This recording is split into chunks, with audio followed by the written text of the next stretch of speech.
반갑습니다. 오늘도 새벽 돌베개에 나오신 모든 성도님들을 주님의 이름으로 환영합니다. 오늘도 요한복음 말씀 우리 모두 함께 묵상하도록 하겠습니다. 오늘 우리에게 주시는 하나님의 말씀은 요한복음 12장 7절로 8절까지의 말씀입니다. 예수께서 말씀하셨다. 그대로 두어라. 그는 나의 장사날에 쓰려고 간직한 것을 쓴 것이다. 가난한 사람들은 언제나 너희와 함께 있지만 나는 언제나 너희와 함께 있는 것이 아니다. 아멘. 오늘은 요한복음 12장의 말씀을 갖고 의도하지 않았지만 이런 제목으로 함께 하나님 말씀을 나누도록 하겠습니다. 오늘 우리에게 주어진 매일 성경 본문은 너무나도 유명한 말씀입니다. 마리아가 예수님께 값비싼 향유를 부어서 발을 닦고 또 머리카락으로 닦는 그 장면을 기록하고 있지요. 6월절 엿새 전에 예수님께서 베다니로 가셔서 죽음에서 살리신 나사로를 포함한 여러 사람들과 함께 식사를 하셨습니다. 마르다는 평소에 그 여인의 모습처럼 분주하게 식사에 시중을 들었지요. 그런데 그때 마리아가 매우 값비싼 향유를 가지고 와서 예수님의 발에 부었습니다. 그 향유는 성인 남자의 1년치 연봉이었습니다. 지금으로 말하자면 몇 천만 원은 되는 것이지요. 아마도 그것을 모으기까지 아주 오랜 세월이 걸렸을 것입니다. 성경을 자세히 읽어보면 나사로와 마르다 그리고 마리아는 그들이 나오는 본문 어디에서도 부모님들에 관련된 이야기가 기록되어 있지 않습니다. 그래서 어떤 이들은 이미 결혼을 하여서 분가를 해야 할 장성한 어른인 이 세 남매가 함께 모여 사는 것을 보면서 그들이 그리 넉넉한 형편은 아니었을 것이다 이렇게 말하기도 합니다. 만약 그렇다고 한다면 더더욱 마리아가 이 값비싼 향유를 모으기까지 얼마나 긴 시간과 많은 노력이 있었는지 우리가 생각해 볼 수 있습니다. 그런데 마리아는 그 향유를 예수님의 발에 붓습니다. 그리고는 그녀의 머리카락으로 예수님의 발을 닦게 되지요. 유대 관습에 따르면 여인이 머리를 푸는 행동은 매우 좀 금짓이 되고 있는 일입니다. 그럼에도 불구하고 마리아는 그렇게 행동을 하지요. 자신이 가진 가장 값비싼 것과 자신의 가장 소중한 것을 갖고 마리아는 예수님을 이처럼 섬기게 됩니다. 생각을 해보면 아마 그 값비싼 향유의 그 향기가 방 안 가득 퍼졌을 것입니다. 그리고 그곳의 주인공이신 예수님의 발을 머리카락으로 닦는 마리아를 보면서 모두들 놀랬을 것입니다.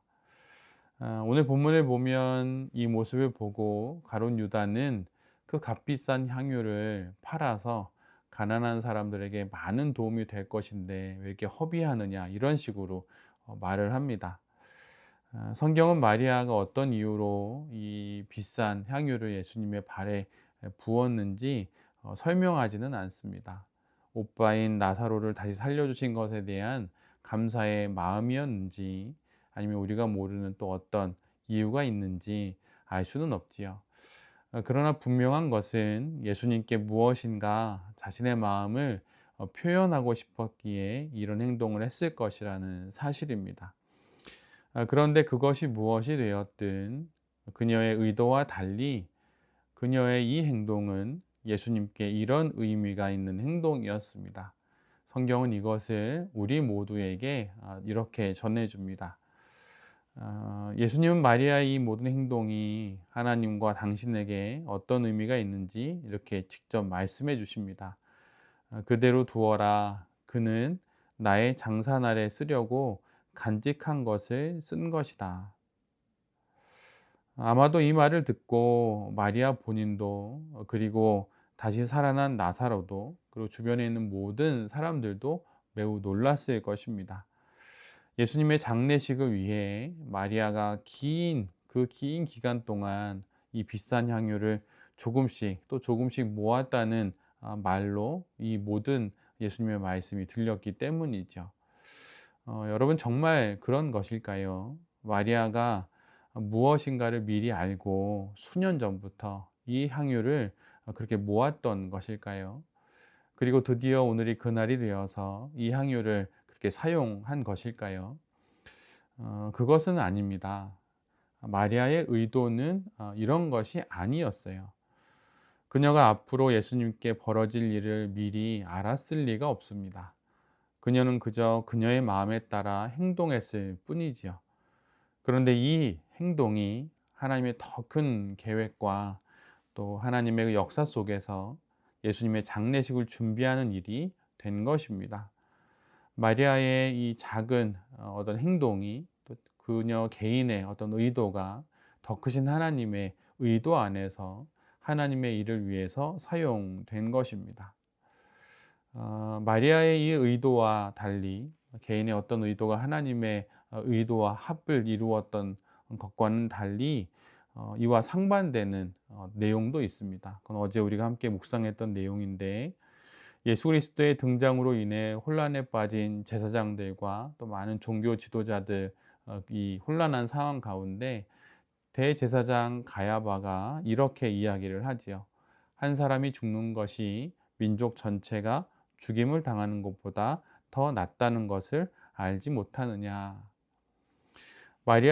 가야바의 이 판단은 분명 정치적인 의도가 있는 그런 생각이었고 또 그런 주장이었습니다.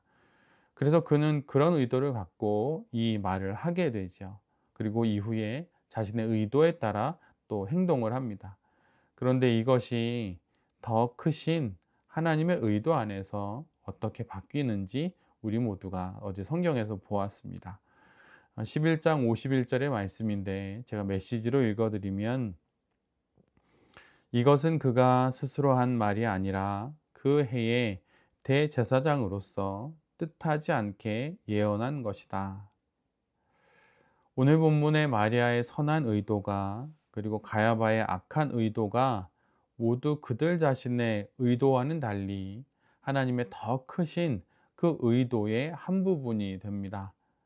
한 사람은 선하게 의도했고 또 다른 한 사람은 악하게 의도했지만 하나님이 그들의 의도를 수납하셔서 당신의 뜻을 이루십니다. 그리스도인 우리는 당연히 가야바가 아닌 마리아의 삶을 살아야 하지요. 나의 의도가 하나님의 의도와 같은 결이 되어서 하나님의 일을 이루는 데 쓰임을 받는 그런 삶을 살아야 할 것입니다. 또 그렇게 된다면 또 얼마나 감사한 일이겠습니까? 그렇다면 마리아와 또 가야바의 결정적인 차이는 무엇일까요?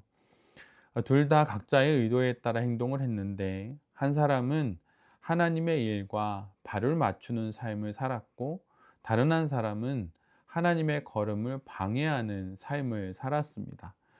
무엇이 차이일까요? 그 차이는 단 하나인데, 그것은 예수님을 아는 것과 예수님을 모르는 것의 차이입니다. 마리아는 예수님을 알았습니다. 그분이 누구이신지, 어떤 분이신지.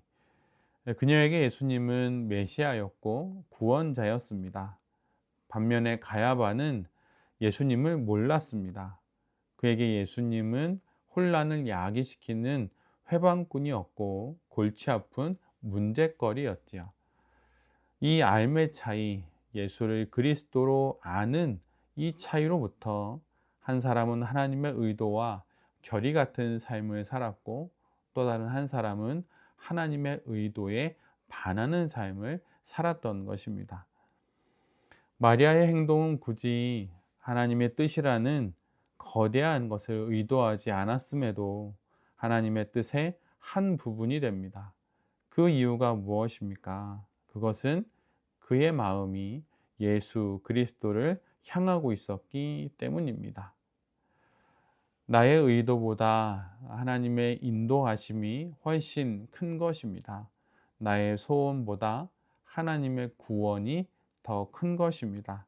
나의 계획보다 하나님의 경륜이 훨씬 큰 것입니다. 이것을 알고 우리가 예수님을 그리스도로 믿고 또 그 예수님을 따라서 온전히 이 땅의 삶을 살아갈 때 우리가 의도하지 않았던 어떤 사고 앞에서 또 원하지 않았던 어떤 사건 앞에서 또 우리가 그저 신앙으로 했던 어떤 일들이 결국은 하나님의 인도 안에서 분명 하나님의 선하신 뜻을 이루는 그러한 일들이 될 것입니다. 우리가 겪는 모든 것들이 결국은 하나님의 인도 안에 있음을 고백하면서 그 증거를 또 보게 될 것을 믿고 오늘 하루도 하나님의 말씀을 따라 마리아처럼 또 주어진 삶의 모든 시간들을 예수님을 아는 사람으로 잘 살아가는 우리 모두가 될 수 있기를 간절히 기도드립니다. 아멘. 기도하겠습니다. 주님, 마리아와 같이 부지 중에 한 나의 일들이 하나님 나라의 한 부분이 되기를 소원합니다. 나의 의도보다 하나님의 인도하심이 훨씬 크고 나의 소원보다 하나님의 구원하심이 훨씬 크며 나의 계획보다 하나님의 경륜이 훨씬 크심을 믿습니다. 이 믿음을 갖고 어려운 사건과 시련을 만났을 때 그때 예수를 그리스도로 고백하는 그 믿음으로 그 사건을 하나님과 함께 풀어가는 우리 모두가 되게 하여 주시옵소서. 이 모든 말씀 예수 그리스도의 이름으로 기도드립니다. 아멘.